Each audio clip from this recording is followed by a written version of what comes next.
Baik, ini catatan pertama untuk memahami diri kita. Nanti diinget-inget ya, biar kamu sadar, ini kerjaannya remembering self. Nikah sudah 20 tahun, sudah puluhan tahun, seneng, bahagia, enak. Hanya karena satu kali konflik, terus disimpulkan rumah tanggaku tidak bahagia ternyata. Loh, kemarin-kemarin kemana saja? Kok baru sekarang kesimpulannya? Ya karena ada satu peristiwa tadi. Ini kerjaannya remembering self. Karena dia sukanya yang mencari kesan tadi. Oh ya cuma satu itu, kamu sejak lahir diberi anugerah nikmat macam-macam. Hanya karena ini dok itu loh. Wong cuma ban motor bocor pinggir jalan aja, ya Allah apa dosaku selama ini. Kamu mengeluhnya kan begitu. Ini kerjaannya remembering self. Kayak ini kesadaran ini penting ya. Kadang-kadang kita itu melupakan experiencing self dan lebih fokus pada remembering self.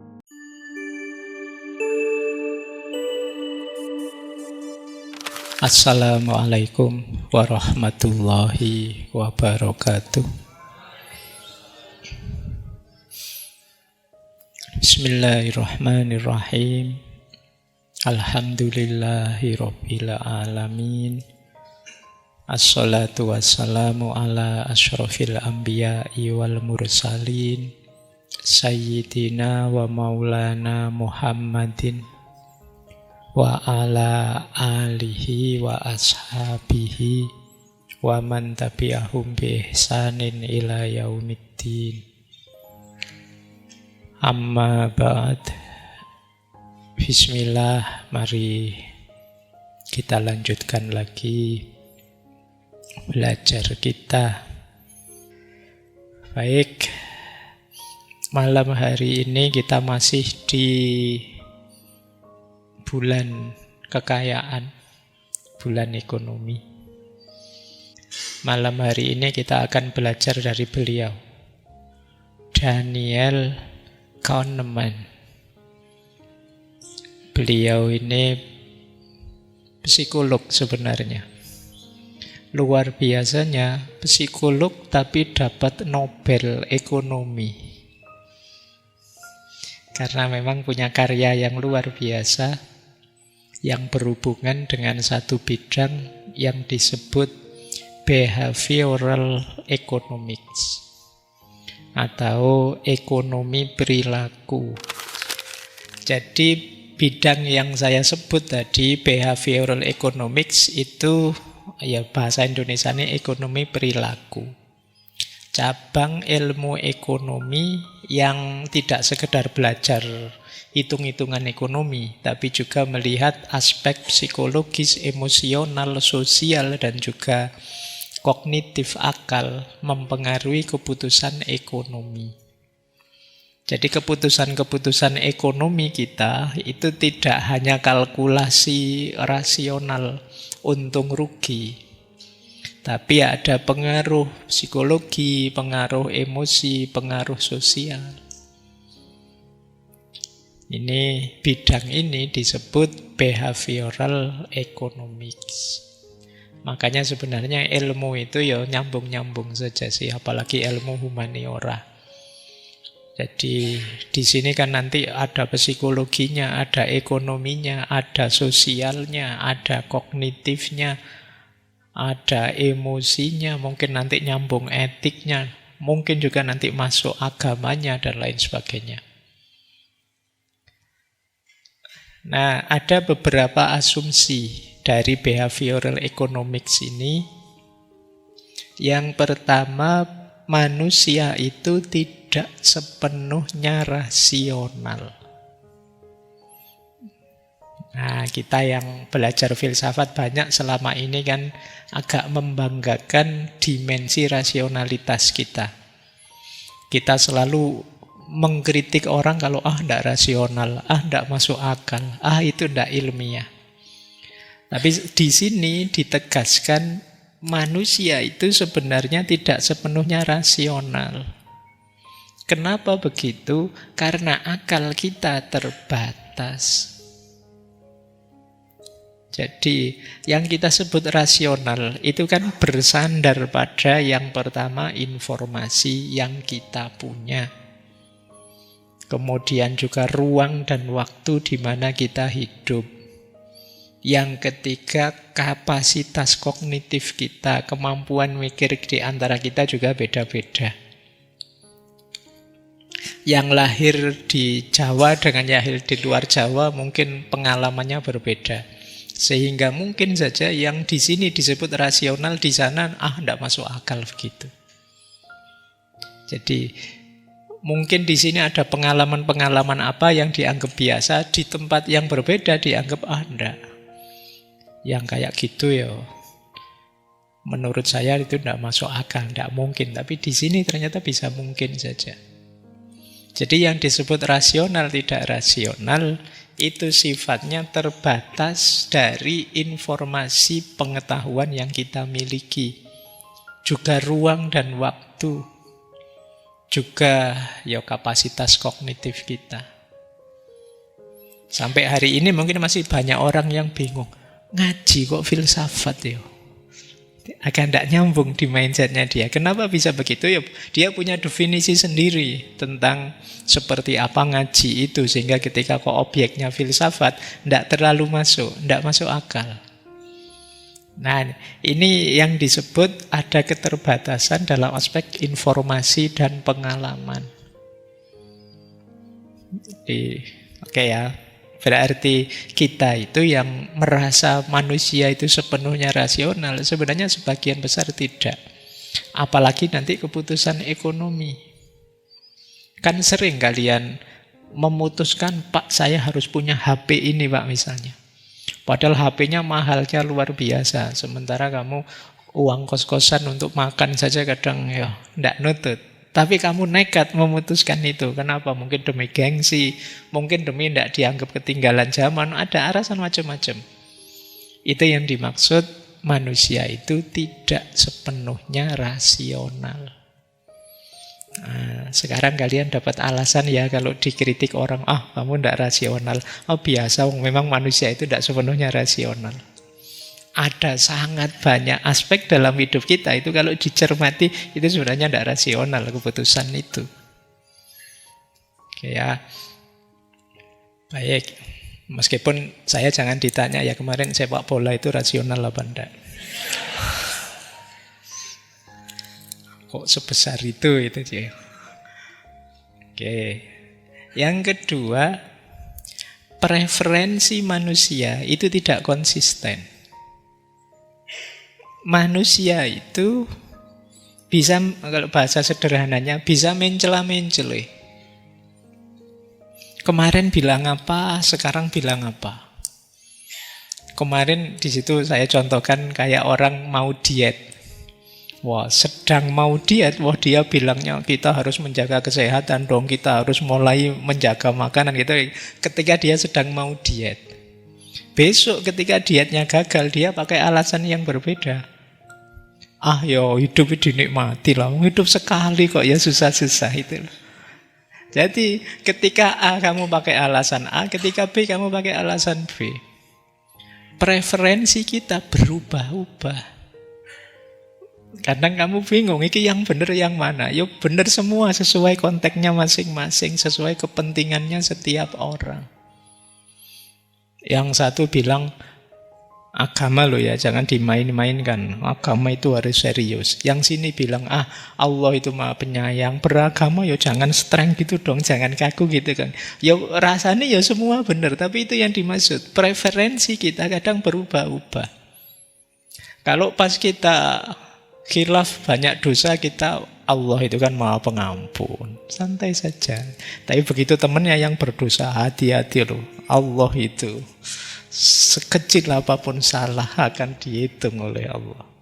Dan kita sering begitu. Jadi ya karena memang hidup ini kompleks, multidimensi. Selalu ada alasan untuk kita punya dasar, punya argumen. Seperti sering saya contohkan, waktunya dia tidak punya pacar, nanti temannya dinasehati, wala taqrabuz zina. Begitu dia dapat pacar, dalilnya ganti. Waja'alnakum syu'uba wa qabaila lita'arofu. Dalilnya milih-milih sesuai kepentingan. Jadi manusia itu tidak konsisten. Biasanya ya rujukannya kemana, dalilnya pakai apa, dia milih yang cocok dengan kepentingannya. Nanti kamu milih kebebasan manusia, ngambil dalil kebebasan manusia. Innallaha la yughayyiru ma biqaumin. Begitu kamu ngambil dalil takdir manusia tidak bebas, wa ma romaita idz romaita. Yo, kamu milih suka-suka kamu. Yang ketiga, konsep utilitas itu tidak selalu linier. Utilitas itu manfaat, untung, rugi, nilai. Ini tidak selalu setara.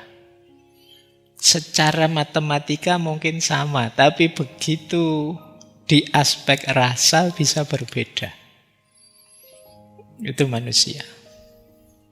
Jadi utilitas itu tidak selalu linier. Kalian misalnya mahasiswa pinter, sejak semester 1 nilaimu A terus. Nilai A bagi kamu biasa. Tapi bagi mahasiswa yang sejak semester 1 nilainya begitu dapat A itu luar biasa. Punya uang 100.000, dulu kalian masih SD, itu mewahnya luar biasa. Sekarang kamu mungkin sekali masuk kafe bisa 100.000-an. Kalau pas neraktir temennya, itu pun keluarnya sambil menyesal. Tapi kan kamu butuhnya segituan sekarang. Oke ya, itu yang dimaksud tidak linear, maknanya tidak sama siapa dulu. Kemudian yang keempat, norma sosial dan emosi punya peran besar dalam ekonomi. Keputusan ekonomi itu bisa dipengaruhi aspek sosial, tekanan kelompok, rasa keadilan, empati, dan lain sebagainya. Misalnya kemarin, kalian punya uang sedikit, saya mau kurban, ini pengaruh dari agama. Mungkin masyarakatmu ada budaya apa, tradisi apa yang memerlukan biaya, dan kamu rela karena tekanan norma sosial masyarakat. Emosi juga begitu, empati juga begitu.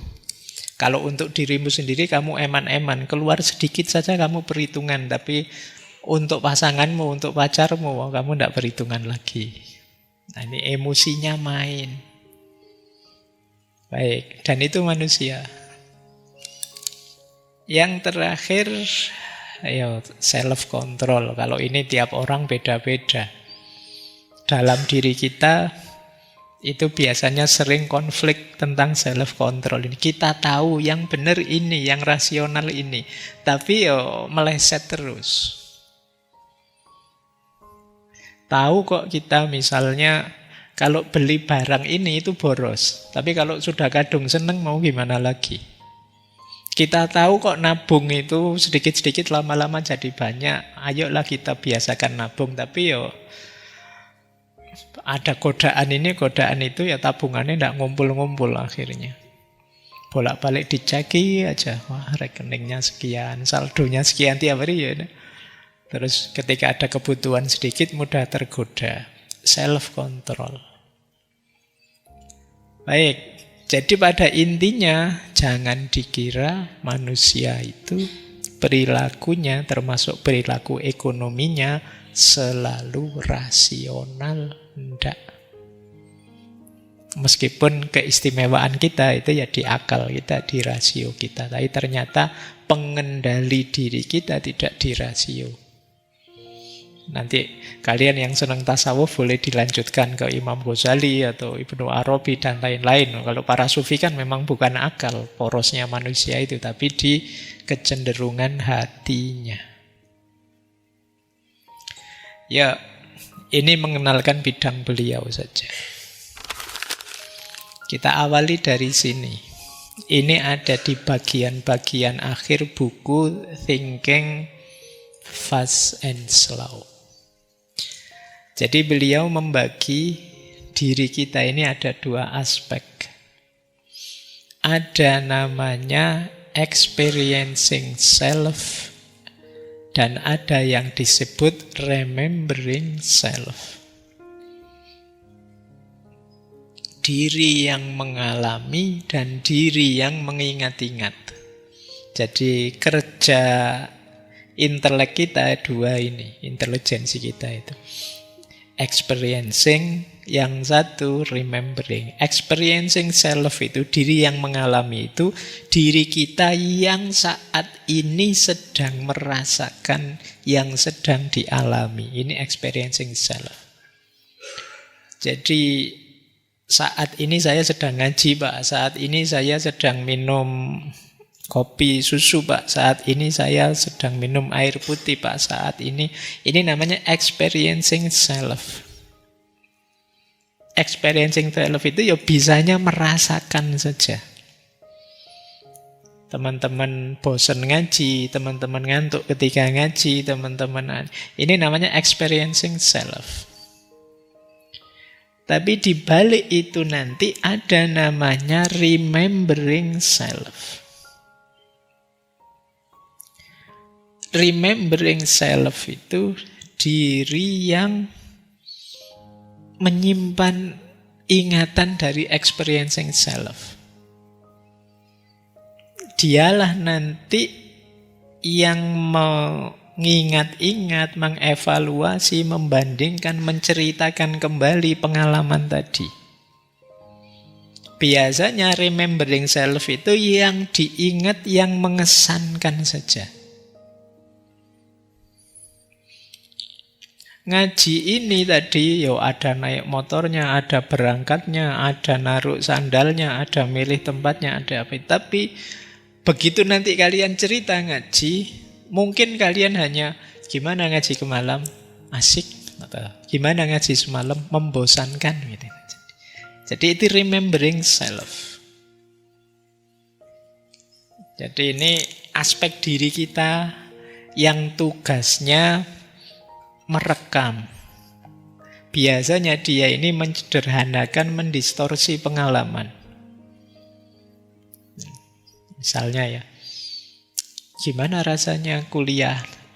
Kuliah itu membosankan itu. Padahal pas kuliah kamu ketawa-ketawa, pas kuliah kamu asik-asik aja. Tapi begitu disuruh cerita, kesan munculnya membosankan. Mungkin ada 1-2 pengalaman yang memang membosankan.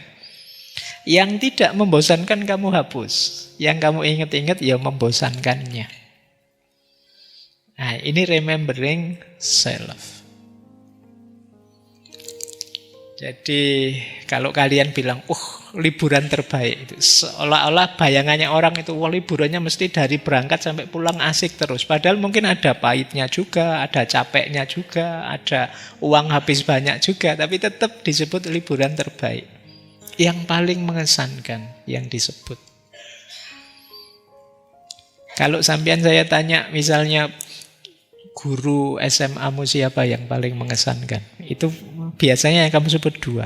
Guru yang paling baik atau guru yang paling jahat menurutmu? Guru yang pernah jewer kamu atau yang guru yang pernah nolong kamu?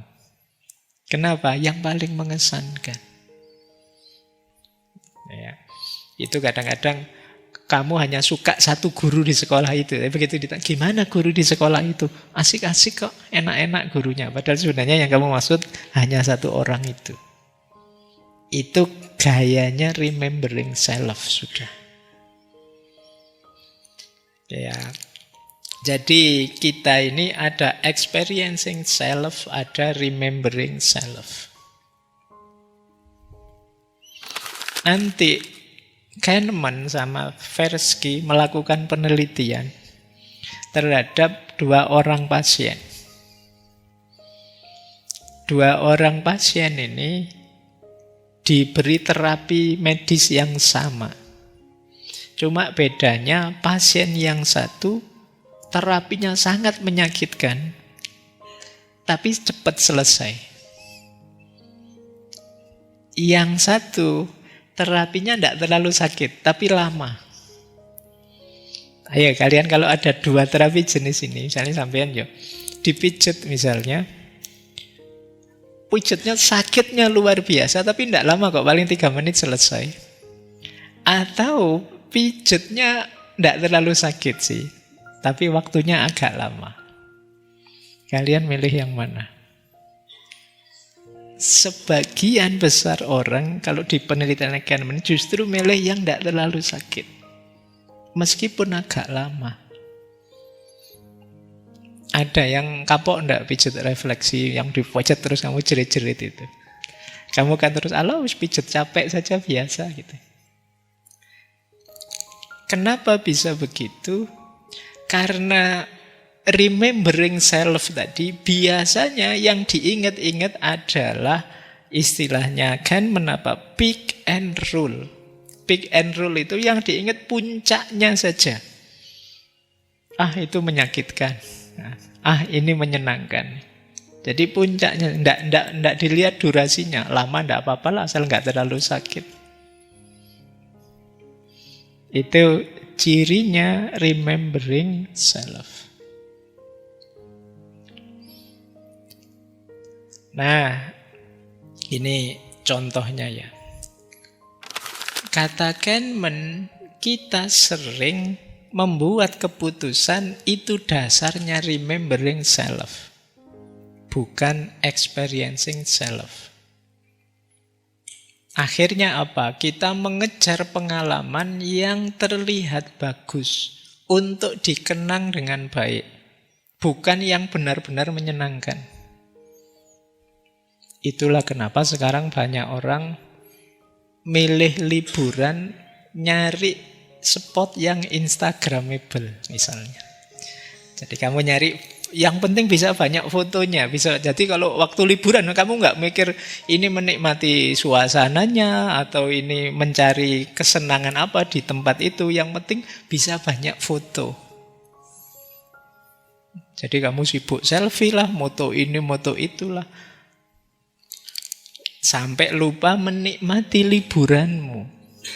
Jadi kamu milih tempat itu yang nyari sana banyak spotnya, ndak? Ayo loh kalau banyak spotnya, ayo. Itu kamu mencari apa? Mencari kenangan. Ini tugas dari remembering self. Fokusmu bukan tempat ini nanti menyenangkan bagiku atau tidak, tapi yang penting terlihat senang. Jadi bisa dikenang, bisa diceritakan.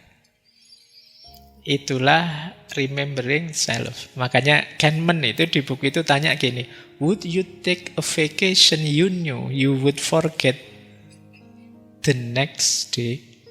Apakah engkau mau liburan yang kamu tahu bahwa besok itu ya setelah liburan kamu sudah melupakan liburan itu, tapi kamu menikmatinya? Jawabannya sebagian besar orang tidak mau. Saya ingin liburan yang berkesan. Akhirnya apa? Kita mengejar kesan saja. Itulah kenapa kalau liburan kamu tidak sibuk menikmati liburanmu, sibuk foto. Demi apa? Demi kesan. Ya untungnya contohnya liburan ya, bukan ngaji. Ya. Padahal ngaji ya ndak jauh-jauh di situ sih, kamu mikirnya ya kesan. Kamu ndak fokus menikmati ngajinya, kamu fokus mencari kesan, terus foto lah, selfie lah. Ini berangkat dari rumah sudah selfie, berangkat ngaji terus kamu posting. Sudah sampai di sini posting, nanti sampai mulai ngaji tadi sudah 3 atau 4, 5 postingan sudah muncul. Saya masuk di foto lagi, posting lagi. Terus saya duduk di foto lagi tadi ya.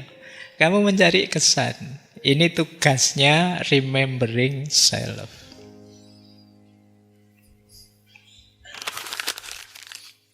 Ini coba ya kita bayangkan efeknya. Jadi dalam kehidupan nyata pada akhirnya ya tadi misalnya liburan. Kalau experiencing self itu menikmati setiap momennya. Tapi bisa saja remembering self menggagalkannya. Misalnya, kita liburan 3 hari.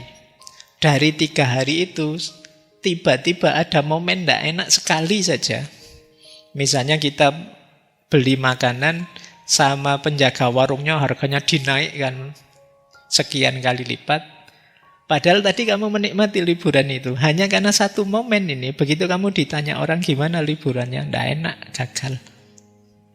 Hanya karena satu momen ini. Padahal tadi 3 hari kamu liburan itu seneng terus, sudah nggak kamu hitung. Hanya karena satu momen negatif ini, terus remembering self merekamnya sebagai liburan yang tidak enak. Itu remembering self. Ngaji ini sudah sekian ratus episode, kalian kan seneng misalnya ngaji ini, seneng sama saya. Nanti tiba-tiba kok saya ngomong, saya mendukung partai ini ya, tokoh ini ya, itu terus bubar mesti semua terus. Hanya karena satu ini, terus kemarin-kemarin sekian ratus sesi bagi kamu bullshit semua. Omong kosong semua. Kenapa tidak cocok sama partai yang kamu dukung? Pada orang juga begitu. Satu orang itu mengecewakanmu, terus kamu runtuhkan dia seolah-olah dia sepenuhnya jelek. Padahal kemarin kamu banyak intifa dari dia, ngambil manfaat dari dia. Begitu ada kabar, ternyata Ustadz ini nikah lagi loh, misalnya ngono. Wis terus kamu, berarti tidak dipercaya semua yang dari beliau. Ini kerjaannya remembering self. Karena dia mencari tadi pick and rule, kesan-kesan yang kuat. Pernikahan juga begitu. Nanti diinget-inget ya, biar kamu sadar ini kerjaannya remembering self. Nikah sudah 20 tahun, sudah puluhan tahun, seneng, bahagia, enak. Hanya karena satu kali konflik, terus disimpulkan rumah tanggaku tidak bahagia ternyata. Loh, kemarin-kemarin kemana saja? Kok baru sekarang kesimpulannya? Ya karena ada satu peristiwa tadi. Ini kerjaannya remembering self. Karena dia sukanya yang mencari kesan tadi. Ya, termasuk untuk hidup kita. Kalian kan sering gitu terjebak oleh satu momen, satu sisi dari hidupmu. Wong sekedar satu nilai mata kuliahmu jatuh, itu seolah-olah seluruh kehidupanmu jatuh. Allah tidak sayang aku ternyata. Oh ya cuma satu itu, kamu sejak lahir diberi anugerah nikmat macam-macam. Hanya karena ini dok itu loh. Wong cuma ban motor bocor pinggir jalan aja, ya Allah apa dosaku selama ini. Kamu mengeluhnya kan begitu. Ini kerjaannya remembering self. Kayak ini kesadaran ini penting ya. Kadang-kadang kita itu melupakan experiencing self dan lebih fokus pada remembering self. Padahal remembering self itu hanya merekam hal-hal yang heboh biasanya, yang mengesankan saja. Baik, ini catatan pertama untuk memahami diri kita. Sekarang konsep kedua. Selain experiencing self dan remembering self, konsep yang terkenal juga dari Daniel Kahneman di buku itu adalah dua sistem berpikir. Makanya judul bukunya Thinking Fast and Slow. Jadi ada dua sistem. Yang pertama versi cepat, yang kedua versi lambat. Kayak awas keliru mendefinisikannya. Justru yang versi cepat inilah yang sering meleset. Kita perlu sistem berpikir yang versi lebih lambat. Coba kita pahami sekarang apa bedanya versi cepat sama versi lambat. Versi cepat itu karakteristiknya, cirinya berpikir yang sifatnya otomatis, intuitif, tidak sadar. Hemat energi sih, tidak mikir dalam-dalam. Terus mengandalkan pengalaman dan asosiasi. Ini versi cepat. Lihat temennya tiba-tiba jenggotnya panjang. Wah, kamu hijrah ya. Ini versi cepat. Berdasarkan pengalaman, insting hanya kayak itu. Jadi tiba-tiba kamu simpulkan. Lihat temennya pakai baju hitam-hitam, kamu berduka ya. Bela sungkawa ya. Ini versi cepat. Main biasanya pakai intuitif, tidak sadar. Cuma yang seperti ini fungsinya biasanya untuk hal-hal yang rutin, sederhana. Atau kadang-kadang ketika perlu respon cepat, bahaya. Itu biasanya mikirnya tidak panjang. Enak-enak naik motor, wah ada polisi. Terus kamu tiba-tiba, itu biasanya refleks, respon cepat. Padahal polisinya tidak ngapa-ngapain juga, tidak nyegat. Jadi ini kesan pertama yang muncul di pikiran kita. Itu pikiran versi cepat. Kayak kita membaca iklan, kenapa sih pinggir-pinggir jalan itu banyak iklan besar-besar? Karena ketika kita lewat, terus lihat iklan billboard di pinggir jalan, itu kita tidak ada waktu untuk mikir panjang. Jadi begitu baca, langsung kita anggap iya gitu saja, kita jalan. Tiba-tiba bersama orang pintar minum, itu kita dianggap iya, kita tidak pernah mikir hubungannya apa ya pintar sama itu. Karena kan kamu tidak mikir ke situ. Itu iklan, kenapa ditaruh di pinggir-pinggir jalan? Karena berhadapan dengan kita yang sedang pakai sistem cepat. Dan kita sering ketipu di sistem cepat ini. 2 tambah 2, 4, itu sistem cepat. Atau dari sekian banyak orang, kalian mesti lebih cepat mengenali yang kamu kenal sendiri, temanmu sendiri. Itu sistem cepat. Kayak refleks. Dalam situasi kayak gini tiba-tiba ada yang teriak, Allahu Akbar, bubar mesti terus, wah ada apa itu? Itu refleks, sistem cepat.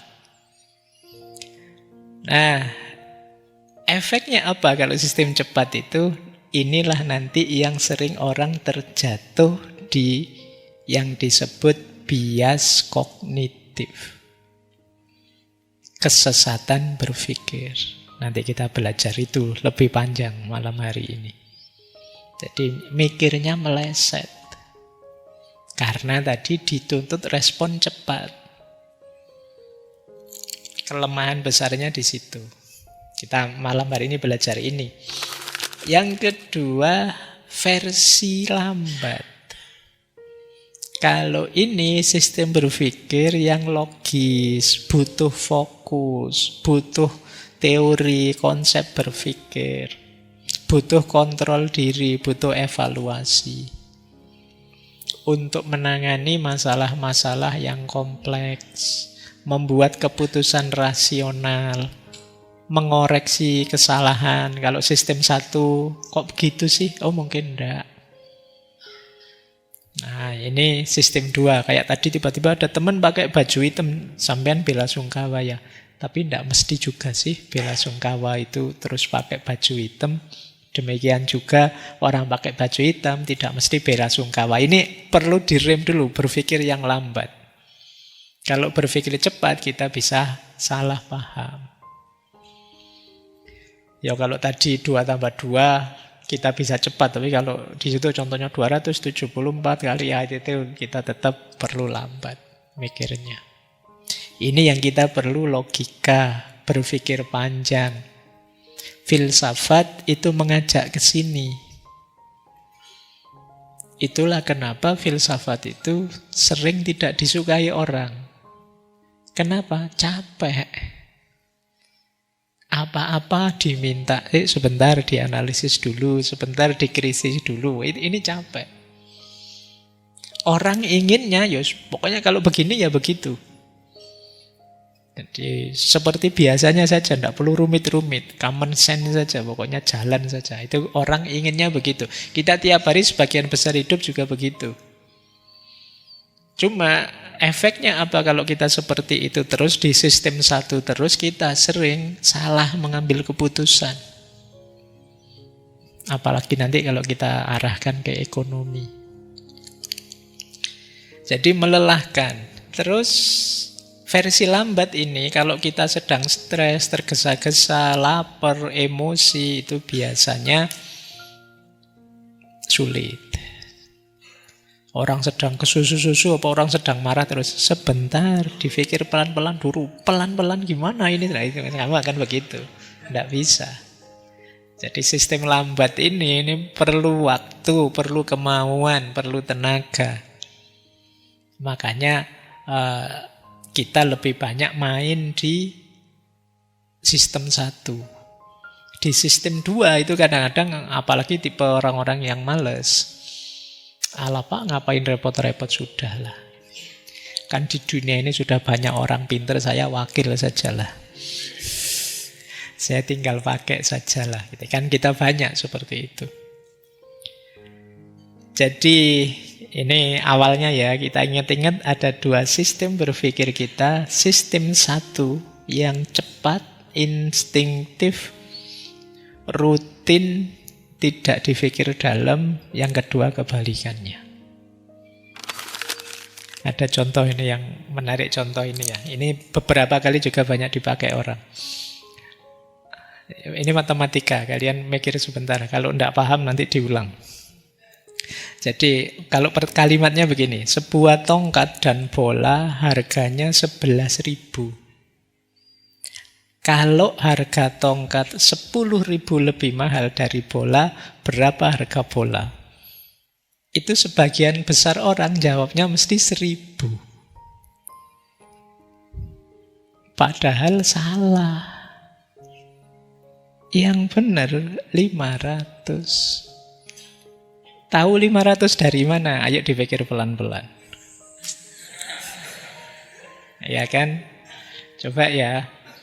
Kata-kata harga tongkat 10.000 lebih mahal, itu kan kalau pakai kata lain berarti selisih harga tongkat dengan harga bola itu kan 10.000. Loh kalau kamu jawab 1.000, ya kan? Terus harga tongkatnya 10.000, ya memang 11.000. Tapi kan selisihnya 10.000 dan 1.000, ya selisihnya 9.000. Selisihnya bukan 10.000. Untuk selisihnya 10.000, ya harga tongkatnya 500, harga bolanya 500. Harga tongkatnya 10.500. Nah, dipikir pelan, oh iya ya, wong ini kan selisih harganya 10.000 itu. Cuma kamu ketemu 500 ini agak lambat sedikit. Kalau kamu langsung jawabannya mesti keliru. Mesti kamu kalau ada pertanyaan gini jawabmu mesti 1.000 Pak bolanya. Karena harga tongkatnya 10. Padahal itu tidak disebut harga tongkatnya harus 10.000.